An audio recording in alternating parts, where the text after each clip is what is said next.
नमो नमः। भवतां सर्वेषां स्वागतम। विद्यार्थियों, आप सभी का स्वागत है संस्कृत कक्षा में। और आज हम आपसे बात करने जा रहे हैं बीए भाग तृतीय के पाठ्यक्रम में सम्मिलित तर्क संग्रह, जिसे अन्नम भट्ट ने लिखा था, उसके आगे के पाठ को। यह वीडियो तर्क संग्रह का चतुर्थ वीडियो है, चौथा वीडियो है। और अभी तक जो हमने अध्ययन किया, हमने 7 पदार्थों के बारे में, उनके भेदों के बारे में संक्षेप से समझा। और अब हम 9 द्रव्यों के बारे में अध्ययन कर रहे हैं। 9 द्रव्यों में से भी हम पृथ्वी, जल और अग्नि के बारे में अभी तक हम पढ़ चुके हैं। अब हम आगे के तत्वों के बारे में, आगे के द्रव्यों के बारे में बात करते हैं। तो यहाँ पर वायु का लक्षण अब बताया जाता है। वायु किम लक्षणम कतिच तस्य भेदः। वायु का लक्षण क्या है और उसके कितने भेद हैं, इसी बात को हम लोग अब इस पाठ पे आगे बढ़ाएंगे। तो वायु के लक्षण के बारे में यहाँ पर लिखा गया है, रूप रहित स्पर्शवान वायु सह द्विविधः नित्यो अनित्यश्च। नित्यः परमाणु रूपः, अनित्यः कार्यरूपः। सह पुनः त्रिविधः शरीर इंद्रिय विषय भेदात्। शरीरम वायुलोके इंद्रियम स्पर्शग्राहकम त्वक् सर्व शरीरवर्ती विषयो वृक्षादि कंपन हेतु शरीरांतः संचारी वायु प्राणः स च एको उपाधि भेदात् प्राण अपान आदि संज्ञाम लभते। तो वायु जो होती है वह वायु क्या होती है, तो इसके लिए कहा गया रूप रहित स्पर्शवान। पहली बात कि वह रूप से रहित होगी, अर्थात वह दिखाई नहीं देगी। और दूसरी है स्पर्शवान, वह स्पर्श के द्वारा अनुभव की जा सकती है। तो जो रूप से रहित हो लेकिन स्पर्श के द्वारा जानी जा सकती हो, उसे वायु कहा गया है।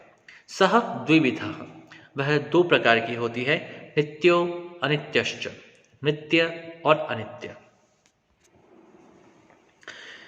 सह पुनः त्रिविधः, वह फिर 3 प्रकार की होती है। जैसा कि हम पिछले सभी तत्वों को पढ़ते आ रहे हैं, द्रव्यों को पढ़ते आ रहे हैं, बिल्कुल उसी प्रकार से एक ही तरीके से इसके भेदों को स्पष्ट किया गया, जिससे कि उसको स्मरण करना, उसको समझना अत्यधिक आसान हो जाता है। बहुत अच्छा तरीका है ये श्री अन्नम भट्ट का इन सब के बारे में बताने का।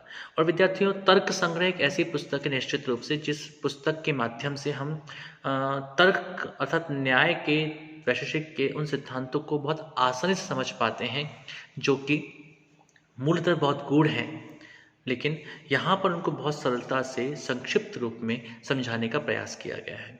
तो यहाँ पर सह पुनः त्रिविधा, वह जो वायु है वह फिर 3 प्रकार की होती है।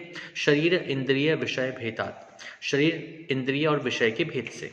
शरीरम वायुलोके, तो वायु लोक में जिस प्रकार से हम वायु को देखते हैं, या वायु का शरीर जो है वह वायु लोक में होता है, वह वायु लोक में है। तो वायु लोक अर्थात जहाँ पर वायु विद्यमान होती है, वहाँ पर हम उसको शरीर के रूप में जानते हैं। फिर कहते हैं इंद्रियम स्पर्शग्राहकम त्वक् सर्व शरीरवर्ती। हम वायु का अनुभव कहाँ से कर पाते हैं, तो हम वायु का अनुभव करते हैं अपनी त्वचा के माध्यम से। तो त्वचा जो है वही स्पर्श का ग्रहण कराती है। स्पर्श ग्राहकम अर्थात स्पर्श को ग्रहण कराने वाली होती है। तो त्वचा जो है वह स्पर्श को ग्रहण कराने वाली होती है, और वह त्वचा हमारे पूरे शरीर में विद्यमान होती है। इसलिए सर्व शरीरवर्ती, संपूर्ण शरीर में वह विद्यमान है, संपूर्ण शरीर में वह होती है। इस कारण से संपूर्ण शरीर, सर्व शरीरवर्ती, संपूर्ण शरीर में रहने वाली जो त्वचा है वही स्पर्श का ग्रहण करती है, और वही इंद्रिय है वायु के लिए।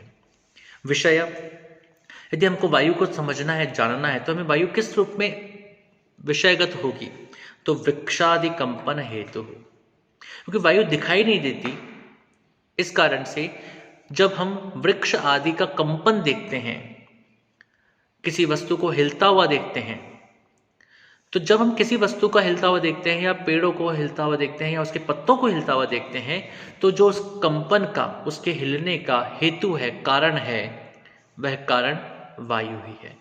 अतः वायु का विषय, यदि वायु के बारे में अध्ययन करना है, वायु के बारे में जानना है, तो वायु का विषय क्या हो सकता है, तो वायु का विषय हो सकता है किसी भी वृक्ष आदि का कंपन, या उसके पत्तों इत्यादि को हिलना।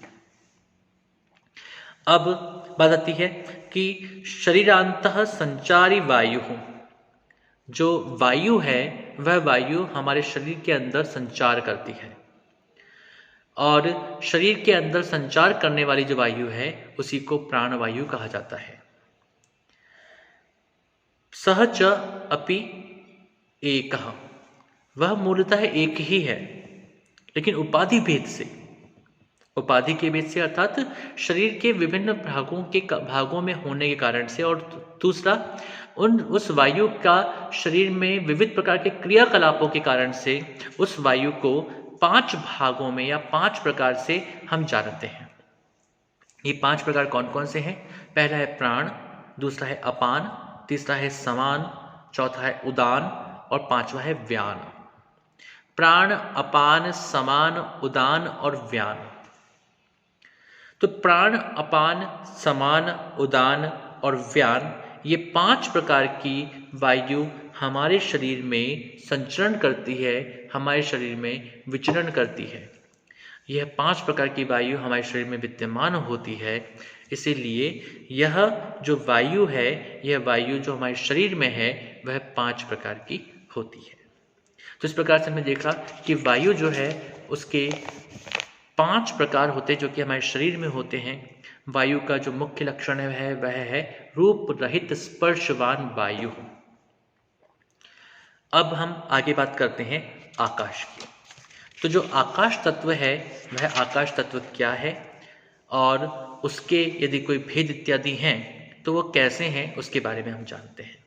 तो आकाशस्य किम लक्षणम कतिविधम च तत्, आकाश के क्या लक्षण है, आकाश का लक्षण क्या होता है और वह कितने प्रकार का होता है, इसी बात को अब आगे के सूत्र में कहा गया है। तो सूत्र इस प्रकार से है, शब्द गुणकम आकाशम तच्च एकम विभु नित्यम च। शब्द गुणकम आकाशम, जो शब्द गुण से युक्त होता है अर्थात जिसमें शब्द गुण समवाय भाव से रहता है, समवाय संबंध से रहता है। शब्द गुण जिसमें विद्यमान है या जिस द्रव्य में शब्द गुण समवाय संबंध से रहता हो वह आकाश कहलाता है। तच्च एकम, वह आकाश एक ही है। विभु, वह आकाश व्यापक है।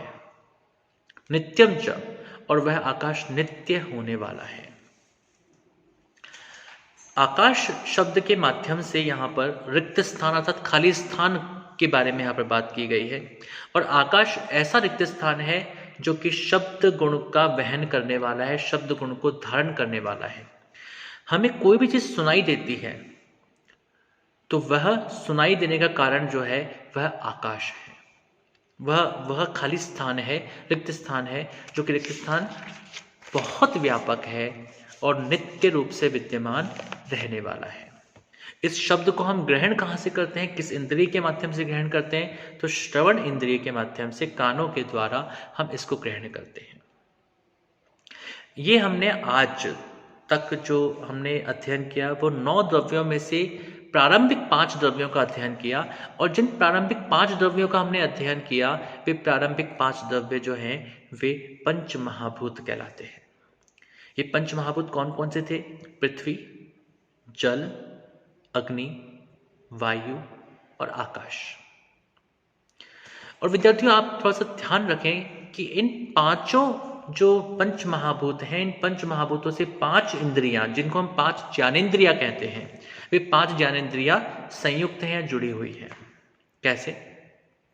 तो पृथ्वी तत्व जो है वह गंध से युक्त है और गंध गुण किसके द्वारा ग्रहण होता है?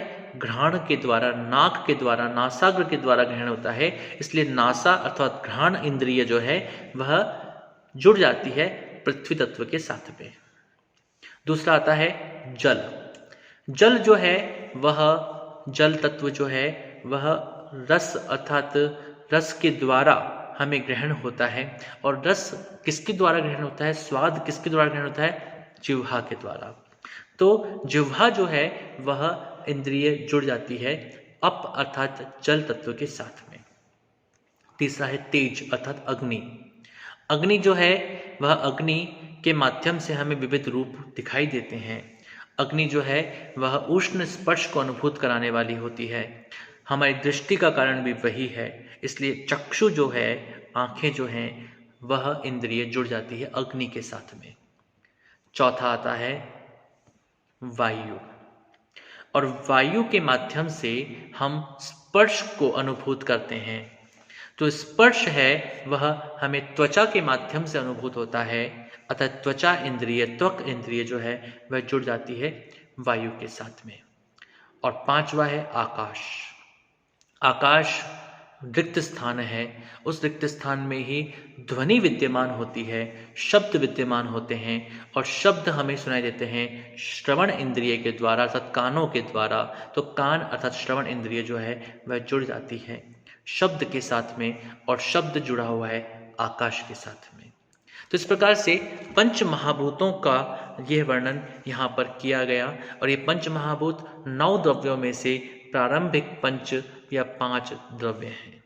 इसके आगे के अंश को हम अगले पाठों में अध्ययन करेंगे। आप सबका बहुत बहुत धन्यवाद। नमो नमः। शुभम भवतु। पुनर्मिलामः।